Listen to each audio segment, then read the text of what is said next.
के राणा हैं। यहीं से राणा प्रताप ने अपने सरदारों के साथ कुंभलगढ़ की तरफ कूच किया।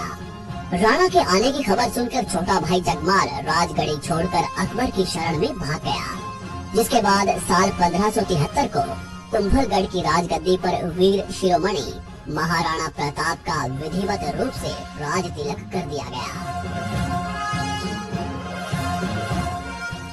कौन है ये महावीर जिसे दुनिया ने मेवाड़ मुकुट हिंदुआ सूरज के नाम से नवाजा? मेवाड़ की राजगद्दी पर बैठने वाले महाराणा प्रताप एक ही वार में घोड़े सहित दुश्मन को काट डालते थे।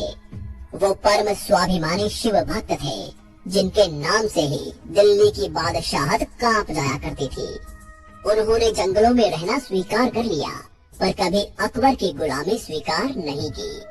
72 किलो का भाला, 81 किलो के छाती कवच और 208 किलो के भारी वजन के साथ महाराणा युद्ध भूमि में निकलते, जिनके रौद्र रूप को देख सामने वाला दुश्मन अपना रास्ता पलट देता। हल्दी घाटी के युद्ध में विशाल मुगल सेना को जबरदस्त टक्कर दी। दिवेर के युद्ध में मुगल सत्ता को घुटनों पर ले आए।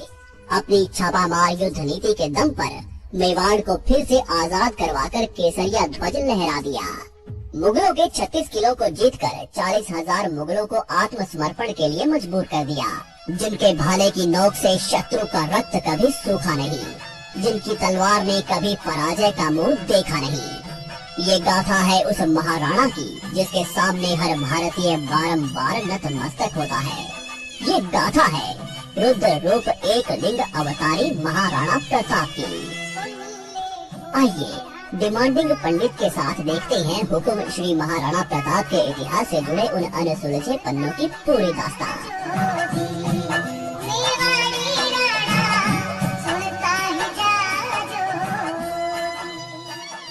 फरवरी 1572 को महाराणा हुकुम ने मेवाड़ की राजगद्दी संभाली।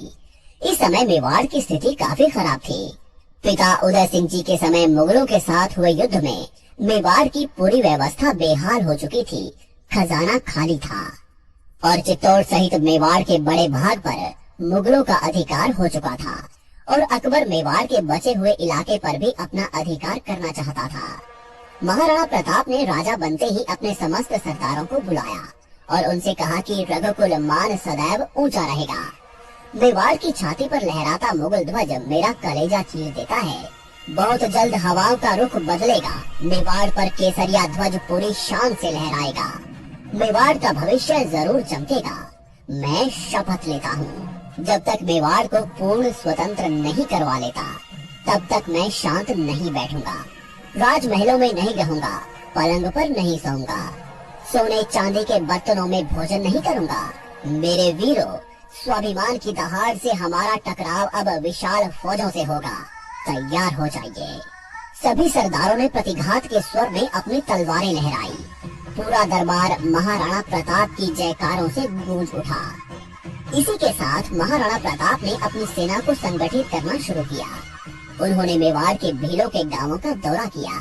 भील योद्धाओं को अपने साथ जोड़ना शुरू किया। लोहारों को हथियारों के जखीरे बनाने का काम सौंपा गया। सरदारों को प्राचीन युद्ध कलाओं का अभ्यास करवाया जाने लगा। महाराणा प्रताप द्वारा सेना निर्माण के समाचार दिल्ली के बादशाह अकबर तक पहुंचने लगे। अकबर ने भी राणा प्रताप को रोकने की पूरी तैयारियां शुरू की। उन्होंने महाराणा प्रताप से अपनी अधीनता स्वीकार करवाने के लिए अपने दूत भेजने शुरू किए। इसी के साथ अकबर ने अपने दरबार के सबसे चतुर और वाकपटु दरबारी जलाल खां कोरची को महाराणा प्रताप के पास मेवाड़ भेजा, पर महाराणा प्रताप ने अधीनता की बात सुनकर जलाल को तुरंत रवाना कर दिया। इसके एक साल बाद अकबर ने आमेर के राजा मान सिंह को महाराणा प्रताप के पास भेजा। इस समय महाराणा प्रताप उदयपुर में थे।